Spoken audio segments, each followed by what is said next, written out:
نبدا مع بعض سلسله. طبعا المكنه جديده انت لسه واخدها، المكنه لسه ما دارتش وجيت تدورها، المكنه مش عايزه تدور معاك. طبعا لازم تعرف ان المكنه طبعا في 3 مخارج مهمين جدا للموتور وثلاث حاجات مهمين جدا لازم تحافظ عليهم عشان خاطر المكنه تشتغل معاك.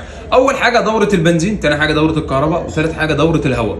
طبعا في ناس كتير الموضوع هيبقى سهل جدا على الميكانيكيه، ولكن هيبقى الموضوع صعب جدا على الزبون وعلى التاجر اللي لسه فاتح، او التاجر اللي ما قابلتوش مشاكل، او التاجر اللي مش شغال بايده اللي هو واخد الشغلانه من فوق. لكن اللي شغال بايده الحاجات دي ان شاء الله باذن الله هتبقى مهمه جدا ليه، وعشان خاطر ما توقفش معاك هقول لك عليهم. اول حاجه لازم تعرف ان انا عندي مدخل الهواء للموتور ومخارج ومداخل الهواء للموتور، وعندي الكهرباء بتاعه الموتور، طبعا الكهرباء اللي واصله كامله من الدفيره للمكنه بالكامل.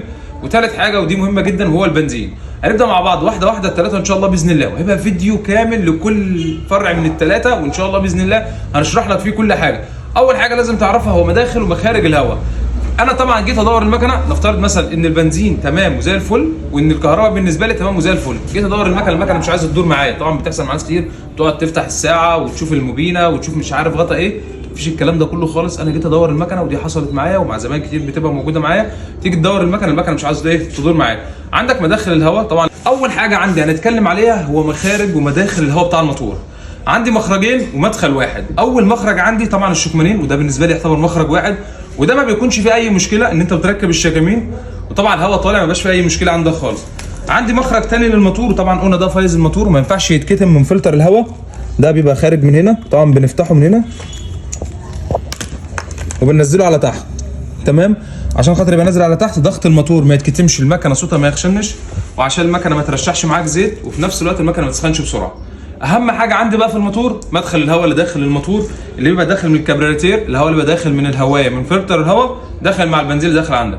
طيب لو انا كتمت فلتر الهواء ده هل المكنه تشتغل؟ طبعا لا، ما تشتغلش. وده اللي بيحصل معايا لما تيجي مكنه جديده زي كده وتيجي حضرتك حاطط الفل والبلاستيك اللي فيه. طبعا الناس بتحب تكيس في المكنه بس ما بتاخدش بالها لما بتركب الجنب مش بتاع البطاريه، الجنب الناحيه الثانيه اللي هو جنب الفلتر او جنب الهوايه، بيكتم عندك الفلتر. المكنه بتعمل حاجه من ثلاثه. المكنه ممكن ما تشتغلش، يعني عندك البنزين تمام والكهرباء عندي شغاله كويس بس تلاقي المكنه ما تشتغلش. اول مكنه تشتغل وتفضل تقطع جامد كأن ابره الكبريتير مش مظبوطه. وثالث حاجه ان ممكن المكنه تلاقي بتدخن معاك دخنه بيضاء ولسه زيرو، لسه اول مره تدور. ده بيبقى بسبب ان حضرتك كاتم عند فلتر هواء. يبقى دي اول حاجه، ان انت جيت تدور المكنه بتتاكد طبعا مخارج الهواء كده الشكامين راكبه مفيش اي مشكله خالص. طبعا الفايز بتاع الموتور قلنا بتوصل من الموتور للشارع على طول، ما توصلش بالفلتر، يا ريت ما حدش يعملها عشان خاطر دي تخلي المكنه تسخن، تخلي صوت المكنه خشن، وفي نفس الوقت ممكن تخلي المكنه ترشح معاك زيت. طيب مدخل الهواء زي ما قلنا من فلتر الهواء من هنا، يا ريت ما تكتموش، يا ريت الجنب ده ما يبقاش عليه بلاستيك ولا على اي حاجه خالص عشان ما يكتمش المكنه وتخلي المكنه معاك ما تدورش، او المكنه تقطع معاك، او المكنه تطلع دخنه بيضاء. وده اول حاجه، وان شاء الله باذن الله استنى الفيديو اللي جاي.